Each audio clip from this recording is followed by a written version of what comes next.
Hello students, welcome to my channel, that is Study Time by Komal Goyal. Students, in previous classes we were discussing about chapter number 5 of business studies, that is organizing. Fine. And in that video we have covered almost all the topics of that chapter. Fine. And in today's class I am going to discuss about last topic of the chapter, that is centralization and decentralization. And after completing these topics I am going to talk about differentiation between delegation and decentralization. So by today's video we are going to complete our chapter number 5, that is organizing. Fine. And from the next video what we are going to do, we are going to start with the staffing chapter and after that next chapter. Fine. So आज की video हमारी इस chapter की last video है. जो भी आपके doubts होंगे, आपके कोई भी प्रॉब्लम होगी, आपके फीडबैक्स होंगे, आप लोग मुझे कमेंट सेक्शन में कमेंट कर सकते हैं. ठीक है, चलिए स्टार्ट करते हैं. सबसे पहले सेंट्रलाइजेशन एंड डिसेंट्रलाइजेशन. बेटा सेंट्रलाइजेशन का मतलब क्या होता है, नाम से पता चल रहा है. मैं आपको जस्ट बताती हूँ. ठीक है, एक आपको कीवर्ड बताती हूँ. सेंट्रलाइजेशन का मतलब सेंटर. सेंटर मतलब बीच में, बीच में मतलब कुछ है ना, सब. वही मैंने यहाँ लिखा है. What do mean by centralization? Centralization means when decision making authority remains in few hands only. ठीक है, when we are talking about from the point of view of organization, when decision making power remains in some hands, है ना, कुछ ही लोगों के हाथ में वो पावर रहती है, इसको हम बोलते हैं सेंट्रलाइजेशन. सेंटर में पावर है. सेंटर का मतलब यहाँ पर हमारा क्या होगा बेटा, means top level management. So that kind of organization is known as centralization organization. Fine. centralization का मतलब कुछ लोगों के हाथ में डिसीजन मेकिंग पावर है. ठीक है, मोस्टली हम ये मानकर चलते हैं टॉप लेवल मैनेजमेंट ही उस पावर को एंजॉय कर रहा है. सो वहां हम बात करते हैं सेंट्रलाइजेशन की. ठीक है, सेंट्रलाइजेशन में बहुत ज्यादा कुछ समझने को नहीं है, इतना ही है. बट डिसेंट्रलाइजेशन में बहुत कुछ समझने को. चलिए बात करते हैं. Now what do mean by decentralization? Decentralization means evenly and systematic distribution of authority, when that authority dispersed in other levels of management like middle level and lower level. That kind of dispersion of authority is known as decentralization. जहाँ पे we can say जो decision making power है, जो authority है, वो बहुत सारे लोग एंजॉय कर पा रहे हैं. वाई? बिकॉज डिस्पर्स्ड हो गई अथॉरिटी. ठीक है, तो वहां हम बोलते हैं that is decentralisation.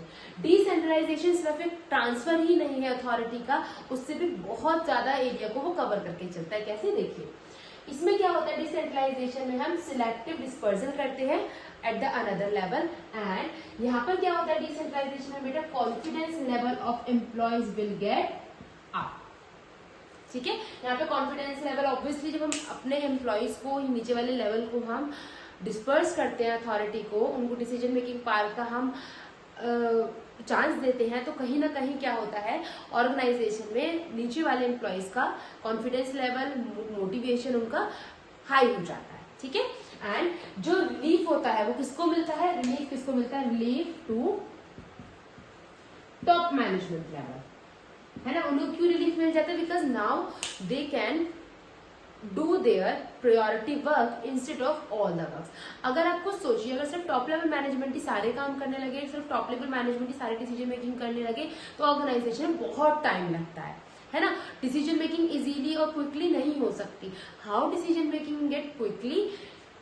when we are going to follow decentralization approach in our organization. Fine. So अगला हमारा नेक्स्ट पॉइंट क्या है बेटा, रिलीफ टॉप मैनेजमेंट को मिल जाता है, जिसकी वजह से क्या होता है, क्विक डिसीजन मेकिंग होती है. बिकॉज यहाँ पे सिंगल एक बंदा नहीं है जो डिसीजन मेकिंग करेगा, या कुछ लोगों के हाथ में पावर नहीं है, मोर देन वन लेवल के पास यहाँ पे पावर होती है, जिसकी वजह से वो आराम से डिसीजन मेकिंग कर सकते हैं, उनको इतनी फ्रीडम दी जाती है. ठीक है, एंड हम ये कह सकते हैं बेटा, यहाँ पे जब ऑर्गेनाइजेशन में एम्प्लॉयज को आप फ्रीडम दे देते हो, उन्हें लिबर्टी दे देते हो, उन्हें इनिशिएटिव लेने का मौका दे देते हो, वो डिसीजन मेकिंग खुद कर पाते हैं. टॉप लेवल मैनेजमेंट के साथ साथ middle level and lower level management की से भी कम्युनिकेट किया जाता है, ओपन विंडो पॉलिसी ऑर्गेनाइजेशन अपनाता है, तो वहां पे ऑर्गेनाइजेशन में ग्रोथ भी जल्दी होती है.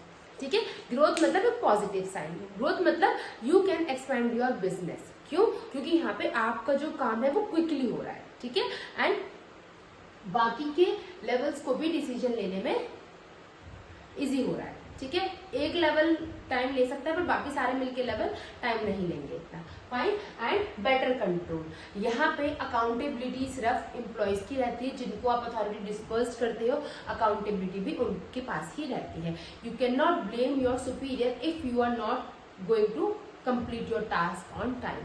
Fine. So that is why we can say better control is here. That is why we can say expansion of organization will be there, growth of the organization will be there, survival of the organization for a long term will be there. Why? Because if you are following this kind of approach. ठीक है। And अब अगर हम बात करें centralisation decentralisation, आप एक बार recall करेंगे बेटा chapter number I guess chapter number 2, जहाँ पे Henri Fayol has given 14 principles of management and one of the principle was given by him, that is centralization and decentralization. What he said there should be balance between both kind of approach, centralization and decentralization. If you are saying कि centralization is better, no. If you are saying only decentralization is better, no. But you can say there should be balance between centralization and decentralization. आप properly centralization नहीं follow कर सकते and properly आप decentralization भी follow नहीं कर सकते। Y so?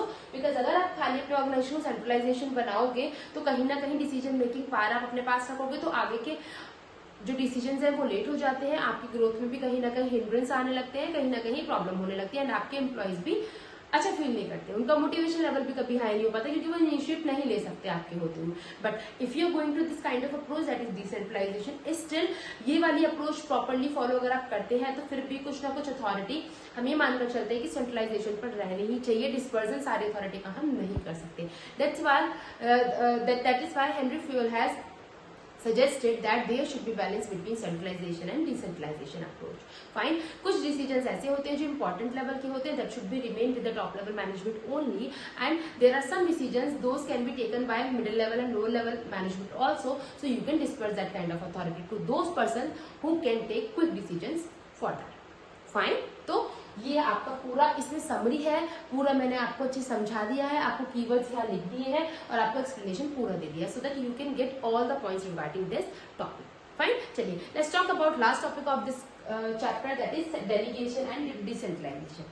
We have already talked about decentralization, बहुत सारी इस पर बात कर ली, अब बात बचती है डेलीगेशन की। ठीक है, देखिए प्रीवियस क्लासेस में we have discussed about the delegation of authority and today we have discussed about decentralisation. अब आपके माइंड में क्वेश्चन आ सकता है, मैम इन दोनों में डिफरेंस क्या है ना? डेलीगेशन में भी आपने बताया डिस्पर्स कर दो अथॉरिटी, इसमें भी आपने बोला डिस्पर्स कर दो अथॉरिटी, बट क्या है इसमें डिफरेंस इसमें बेटा मेन है delegation is compulsory but decentralisation is optional. Very very important, मैंने सिर्फ 2-3 आपको लिखे हैं डिफरेंसेस समझाने के लिए, वो आपके लिए सफिशिएंट एनफ होंगे। ठीक है, डिसेंट्रलाइजेशन इसका डिफरेंस कभी पूछा नहीं जाता है, लेकिन आपको पता होना चाहिए कि अगर आपको मल्टीपल चॉइस में पूछ ले तो आपको याद रहे। ठीक है, डिसेंट्रलाइजेशन हमेशा ध्यान रखिएगा बेटा ऑप्शनल होता है। अगर कोई ऑर्गेनाइजेशन पूरी सेंट्रलाइजेशन की अप्रोच फॉलो करता है, you can not insist that organisation to follow decentralisation approach, this is optional in nature. But delegation is compulsory कि अगर आप ऑर्गेनाइजेशन में इतने सारे बंदे काम कर रहे हो तो भाई बड़ा बंदा छोटे बंदे को काम देगा ही देगा।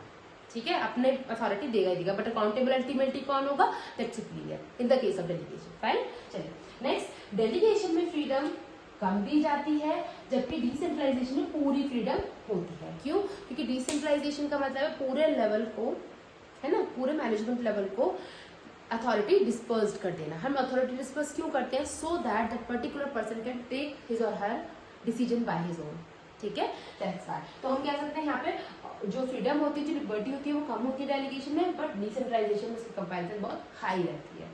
ठीक है, and the last point, lessen the burden of manager. By delegation is important, why this is compulsory, so that the burden of the manager can reduce. हम ये नहीं कह सकते खत्म नहीं हो सकता, रिड्यूस कम हो सकता है। Why? Because ultimately that particular superior is accountable for that work, है ना। But in the case of decentralisation role of subordinates increase हो जाता है। ठीक है, यहाँ पे अथॉरिटी इसलिए नहीं दी जाती, यहाँ पे अथॉरिटी इसलिए नहीं दी जाती कि सबऑर्डिनेट का लेवल आप अप कर रहे हो, आप अपना बर्डन रिलीव कर रहे हो बीइंग अ मैनेजर।